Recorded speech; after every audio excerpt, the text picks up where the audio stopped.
everyone to 2018 Mother and Daughter Luncheon. I apologize, I've not had a chance to come around and say hello to everyone. It's this is a big ordeal to feed this many people. So we try to make sure that everything is kind of fresh and hot at the last minute. So we do try to wait as long as we can to finish up everything. But welcome today. I hope you guys have a wonderful time. We've got a wonderful lunch, I hope, that you'll think is wonderful. We try to mix things up every year. This year, on the menu, we have chicken tenders from Zaxby's, fresh hot baked potatoes with butter and sour cream, rolls, cheesecake, and a salad bar. So we hope that you can find something here today that you can eat. The salad bar, feel free if you want to make you a chicken salad, feel free to do that, or you could just have it on the side as well. We have lemonade, sweet tea, and unsweet tea, and water. Hopefully one of those will wet your mouth a little bit. You can enjoy it. It's good to see so many smiling faces. Some we've not got to see in a while, and some I'm not familiar with, but hopefully I will meet you before today is over. Do not leave early, as we have gifts for everyone that we would like to share with everyone as well. And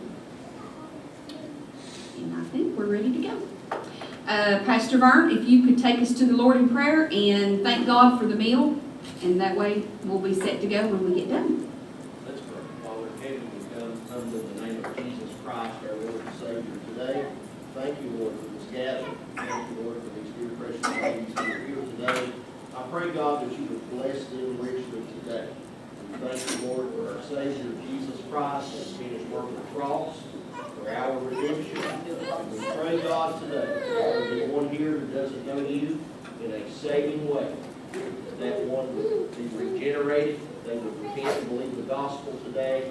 In the name of Jesus, Lord God, we ask that you bless this food. We acknowledge you as the one who gives every good and perfect gift that comes down from above. We bless your name. It's in the name of Jesus Christ we pray. Amen. Amen. Okay, it is our pleasure and our honor to introduce our guest speaker today. When we're planning the Mother and Daughter Luncheon, there's two major things. What food you're going to feed everybody, because it's hard to please everybody. And then two is God send us a speaker, someone that will speak to our hearts. That it's just kind of like Pastor Vern. He doesn't want people in the pulpit that doesn't live the life that they preach. And I take this event to be just as serious.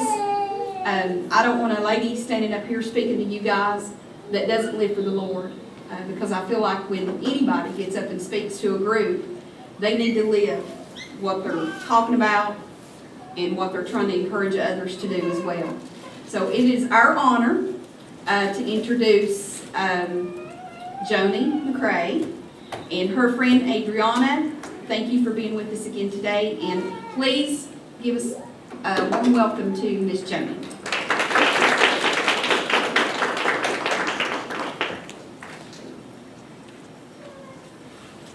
Good morning. You all pray for me. When Melissa reached out to me and asked me to do this, my initial reaction was to run far away and tell her no. I do not like standing in front of people, but I believe that God allows us to go through the things that we do so that we can be a help to someone else. So I'll just start at the beginning. I am very blessed to have a wonderful Christian mom that raised me in church. I was there every single time the doors were open, and I was saved at an early age. But as I became a teenager, the world was pretty enticing, and I got out and started living a life that wasn't pleasing to God. While I was out in the world, I met a man, and we dated for a few years and got married, and I didn't pray about this decision, and the marriage was not anything that I had hoped it would be, or that he had hoped it would be. We both were making a lot of mistakes and bad choices, and I'm not here to discuss anything that he may have done, but in order to give God the full glory that he deserves for what he's done in my life, I will have to tell you some of the biggest mistakes that I made. One of which is that while we were married, our marriage kept going downhill, and there was a void in my life, and I knew what that void was. It was I needed God back in my life, and I was stubborn, and instead of turning to God when I needed to, I turned to another man, and I cheated. And I'm not a cheater. I don't believe in cheating. I had seen what cheating can do and how it can hurt somebody, and I never thought it was possible that I could inflict that type of pain on someone. But sin will take you a lot further than you ever thought you would go, and it will keep you longer than you ever wanted to stay. That saying is so true. You hear it often, but it's so true. So after I cheated, I decided I'd keep it a secret. I didn't think anybody'd ever find out. I didn't tell the man I was married to, nothing. I just kept it a secret, and the man I cheated with happened to be my boss. So that affected my work life and everything. A couple weeks after I cheated, I went to my cousin's wedding, and the pastor that was officiating was Ronnie Baxter, and he's my pastor now. And I grew up at the church that Ronnie and his family had went to when he first started preaching and everything, so I knew them fairly well. And he let me know that he had just taken a church near where I lived. And God had really been convicting me since I made that mistake and cheated, and I decided to go that Sunday. And I became more involved in church. I got things right with God. I confessed my sins to Him. I knew that God had forgiven me, but I couldn't forgive myself for what I had done. And I truly believed that living with that guilt was part of my punishment for what I had done. Well, this seems like a long time period, but just a couple weeks after that, I found out I was pregnant.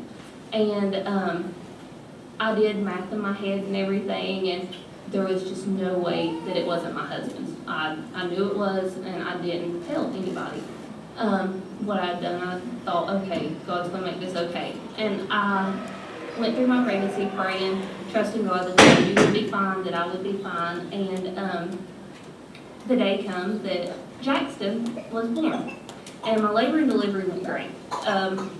But as soon as he was born, they laid him on me, and I held him for a split second. And I knew something wasn't right. I didn't know what, but I could tell something wasn't right. And they took him, and I got sick after that, so I didn't really realize that they had taken him out of the room. But he was gone for a couple hours, and I was really wondering where my baby was. But I was first-time mom. I didn't know that wasn't normal. But after about 2 hours, I asked somebody to go find out. And about that time, the pediatrician on duty at the hospital came in, and he opened the door to my room, and he just stood at the door. He never come in, and he had this really somber look. And he said, "We believe that your child has Down syndrome." Well, I hadn't educated myself on Down syndrome. I knew nothing about it. All I could think is, my child's going to die before I do. And it continued to get worse. They found a hole in his heart. He had an open valve. He couldn't maintain oxygen levels. So they were transporting him to a NICU center that could take care of him. And at 5 hours old, I had to tell my newborn bye because I couldn't go because of the medical issues I was having. So I spent my first night as a mom away from my baby. I was devastated. I was mad at God because I had prayed through my whole pregnancy and trusted Him like we're supposed to, and yet this was still happening. But I was very blessed to have a good church family and friends that were praying for Jackson and for me when I felt like I couldn't. And he was born on a Thursday morning. That Sunday, I had made it up to the NICU, and that morning our home church had anointed a prayer cloth. And I know that it wasn't the cloth that had anything to do with it, but the prayers that God was hearing. And they brought the prayer cloth up to the hospital. We taped it in his incubator. Within 3 hours of doing that, Jackson jerked out his own oxygen, 4 days old, jerked it out, maintained his levels. I got to hold my baby for the first time.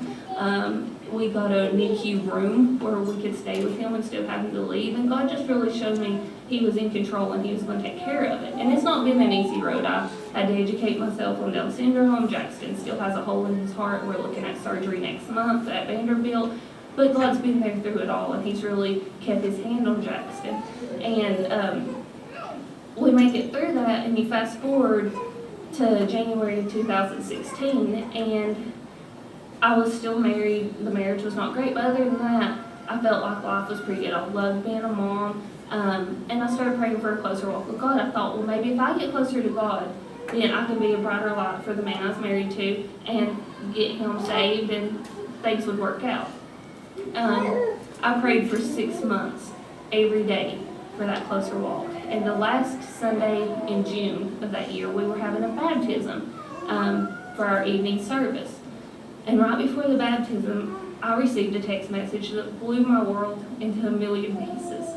The man that I cheated with, somehow his wife, several years later, had found out about what we did. And she let me know that she was coming after me and that my world would be destroyed. And I went on to the baptism because I didn't know anything else to do. Cling to God is all I knew. So I went on, and after the baptism, I told my pastor and assistant pastor and their wives what I had done. And I expected to be thrown out. I mean, how could anybody accept me after what I'd done? I cheated, I kept it a secret, and it just didn't look good for the church or anything. I was running my testimony, and they showed me a Christ-like love that we're taught to show, and I was like, really, God, you're going to let me stay at my church? You're going to help me through this? You gave me people that are praying to help me through it? And the next few months were just a downward spiral. From that, my husband wanted a divorce, demanded it. He also wanted a DNA test because he didn't believe Jackson was his, and it turned out that he was right. And I was devastated because I honestly didn't know. I mean, his family told me constantly how much that Jackson looked like him, and I was like, so I've destroyed my family, I've destroyed my marriage, I'm selling my house, I've left my special needs child without a dad, the only dad he's ever known. And I was just in a horrible place. Well, the biological father didn't want him either. So it's about September at this point, and there was a Sunday morning. All through this, I kept going to church. I kept trying to go to the altar and lay it down, but I like to be in control, so I kept picking it back up and trying to fix it myself. And that Sunday morning, I was completely broken. I couldn't stop crying. I hated myself for all the people I'd hurt. I hated myself for what I'd done. And I got out of the shower and I laid across the bed and I spotted a bottle of Xanax on the nightstand that had been prescribed to me when Jackson was born because they thought that I would need it and I had never taken it. And I grabbed that bottle, and my intention was to take that whole bottle because I wanted to die. I hated what I had done and I hated what my life had become. And I felt like a complete failure.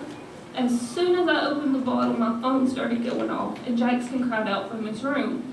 And I got up, and I went in there, and as I did, I looked at my phone, and it was my pastor.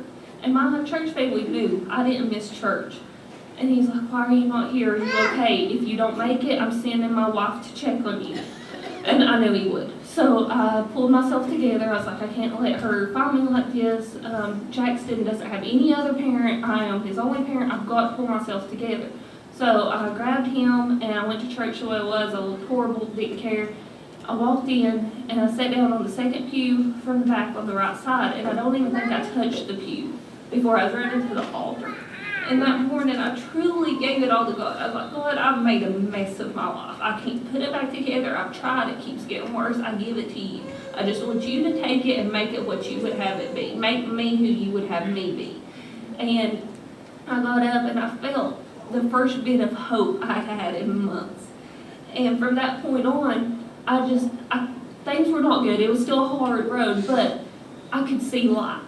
I still ended up with a divorce because while I don't condone divorce and I don't think that it makes God happy, it only takes one person to get divorced if they want to be. And it turned out for the best. God's worked that out too. Well, in October that year, we had our fall festival. And this is how, now we're getting to the part of how good God really is. That fall festival, I went and I was on cloud nine. I was loving being a mom. Things were still not good, but I had God and that's all I needed. So I went and my friend Lisa had helped me pray through all this. She and Adriana were my rocks through everything.